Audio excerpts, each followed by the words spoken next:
Le Pacifique en alerte après qu'un puissant séisme est survenu au large des côtes de l'Est de la Russie.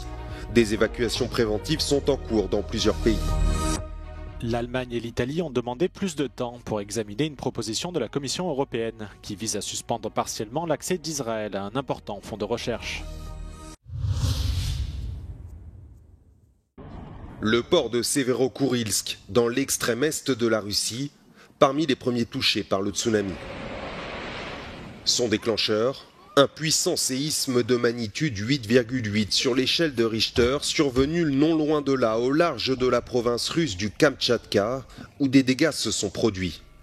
Au Japon, l'agence météorologique nationale a prévu des vagues pouvant atteindre 1 à 3 mètres de hauteur. Les autorités ont donné l'ordre d'évacuer dans les zones côtières et averti que cette mesure pourrait durer toute la journée ce mercredi. Les employés de la centrale nucléaire de Fukushima, détruite par un puissant séisme et un tsunami en mars 2011, ont été évacués. Aucune anomalie n'a été signalée sur les centrales nucléaires japonaises. Au Japon, comme à Hawaï, en Polynésie française, en Alaska jusqu'au Chili, tout le Pacifique est en état d'alerte. Les premières vagues de tsunami provoquées par un énorme séisme au large de la Russie ont touché l'état insulaire d'Hawaï. Tôt dans la soirée ce mardi, les caméras de sécurité de l'archipel ont enregistré un important recul de l'eau, signe avant-coureur de l'arrivée de vagues importantes. Les vols à destination et en provenance de l'île de Maui sont cloués au sol.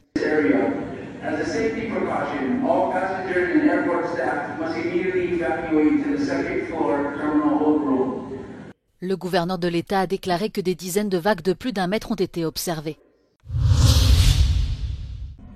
Près de 2 millions de personnes ont été invitées à évacuer la côte pacifique du Japon ce mercredi après qu'un séisme de magnitude 8,8 a eu lieu au large de la péninsule du Kamtchatka. En milieu de journée, un tsunami de 1,30 m a frappé un port dans le département de Miyagi, dans le nord du pays. Mais en début d'après-midi, l'agence météorologique japonaise a rétrogradé les alertes au tsunami à des appels à la vigilance dans le centre et le sud du Japon en maintenant ces alertes pour les zones les plus septentrionales, car des vagues importantes pourraient frapper les côtes nippones jusqu'à la fin de la journée. Au nord, sur l'île de Hokkaido, une femme d'une 60aine d'années a été transportée à l'hôpital après avoir chuté en tentant d'évacuer vers des zones plus élevées. À l'instar des ferries reliant l'île de Hokkaido au reste du pays et de certains trains, les activités de l'aéroport de Sendai dans le centre du Japon ont été temporairement suspendues.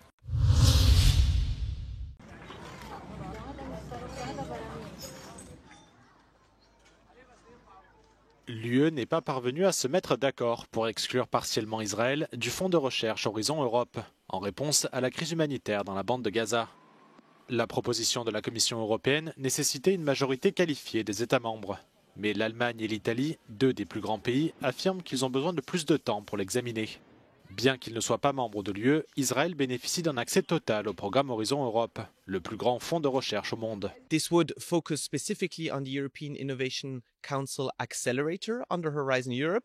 What is this exactly? This is the part of the funding program where we fund startups, including Israeli startups that participate in projects that have a dual-use potential. So disruptive technologies can be drone, can be quantum, can be artificial intelligence. And this is the part that is affected by the Commission's proposed suspension.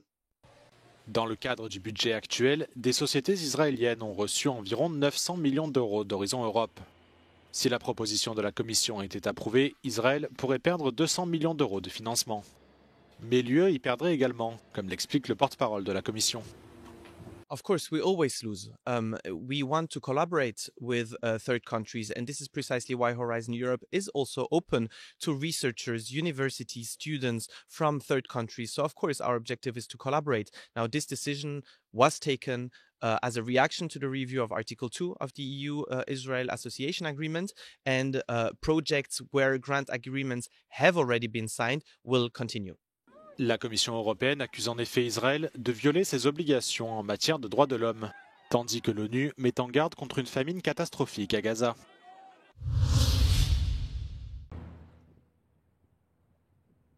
Quel sera l'impact de l'accord commercial entre l'UE et Washington sur le portefeuille des ménages et les entreprises européennes?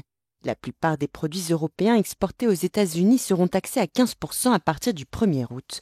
Nous sommes allés prendre le pouls des passants à Bruxelles. I think tariffs are counterproductive. I prefer free trade.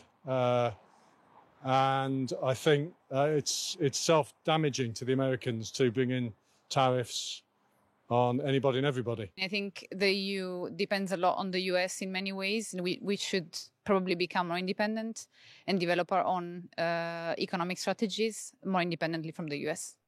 À court terme, l'impact des droits de douane américains sur les consommateurs européens devrait être limité. The impact on European consumers is going to be limited. And why is that? Tariffs or duties are paid by the importer. In this case, this 15% tariff that the US is imposing on EU products apply to the American importers. So that means that certain things might become more expensive for the American citizens. Sur le long terme, les produits chinois actuellement exportés aux États-Unis pourraient également se retrouver sur le marché européen, ce qui pourrait entraîner une baisse des prix en Europe. The primary effect will be less demand for European products in the US, and less demand for Chinese products in the US, and that means that these products will then try to look for a market in Europe, which generally will lead to lower prices. Toutefois, les entreprises européennes exportant aux États-Unis risquent d'être confrontées à une baisse de la demande outre-Atlantique, ce qui pourrait entraîner une baisse de leurs revenus et donc de l'emploi en Europe. Par ailleurs, le président américain espère que les entreprises étrangères seront incitées à ouvrir des usines aux États-Unis pour ne pas payer les droits de douane. Toutefois, l'imprévisibilité de Donald Trump et l'incertitude quant à la durée de ces barrières tarifaires pourraient décourager les entreprises européennes à investir aux États-Unis. Les États-Unis et la Chine se sont mis d'accord pour travailler à l'extension d'une date limite pour de nouveaux tarifs douaniers l'un envers l'autre après 2 jours de négociations commerciales à Stockholm, selon le principal négociateur de Pékin. Mais les responsables américains ont déclaré que l'extension devait encore être approuvée par le président américain Donald Trump, estimant que leur homologue chinois avait un peu brûlé les étapes. We expressed our concern for their purchases of sanctioned Iranian oil, of which they buy about 90%. We also expressed our regret that we believe that they had sold Russia about $15 billion of dual-use technologies. But the overall tone of the meetings was very constructive. La Chine a déclaré que les deux parties avaient convenu de travailler à la prolongation de la pause tarifaire actuelle de 90 jours supplémentaires, au-delà de la date limite du 12 août.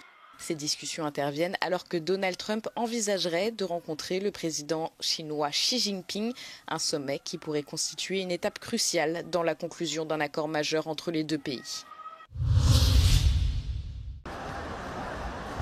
Les plages des environs de Lisbonne, sous un soleil de plomb. Alors que le Portugal connaît sa 2e vague de chaleur de l'été, nombre de baigneurs sont venus chercher la fraîcheur au bord de l'océan. Le thermomètre affichait 39 degrés dans la capitale ce mardi et plus de 40 dans certaines régions de l'intérieur du pays. De quoi pousser l'Institut portugais de la mer et de l'atmosphère à émettre un avertissement. Acho que é uma situação quase global, né, por causa das alterações climáticas. Cada vez mais vamos tendo temperaturas mais elevadas e a prova disso é a quantidade de incêndios que atualmente acontece. La vague de chaleur que subit le Portugal devrait encore durer plusieurs jours avec des températures élevées la nuit, offrant peu de moments de répit. Ici, chacun cherche à se protéger de la chaleur par différents moyens.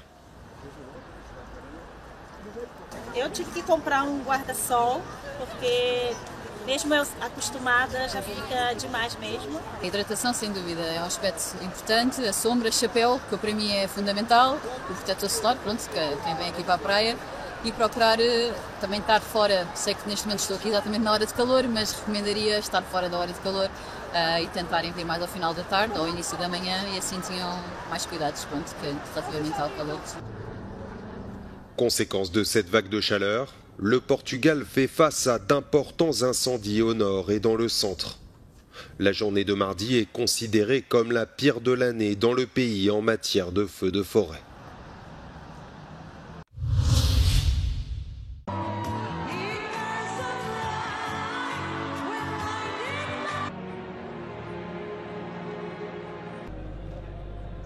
On Tuesday evening here in St. Peter's Square, Archbishop Fisichella led the inauguration mass for the Jubilee of Youth. He welcomed the hundreds of thousands of young pilgrims who flocked to the capital on the occasion.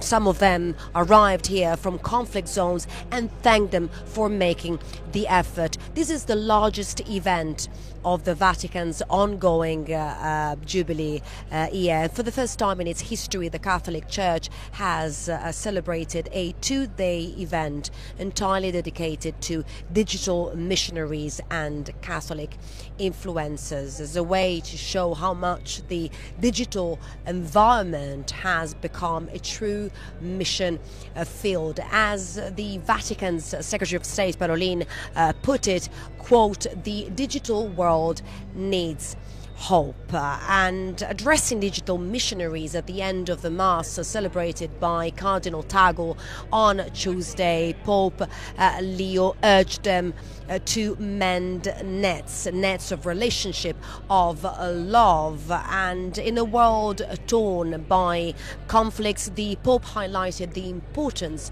of spreading a message of peace. The Jubilee of Youth includes a series of meetings, events, activities culminating on Sunday when Pope Leo will lead a Mass in Tor Vergata on the outskirts of Rome.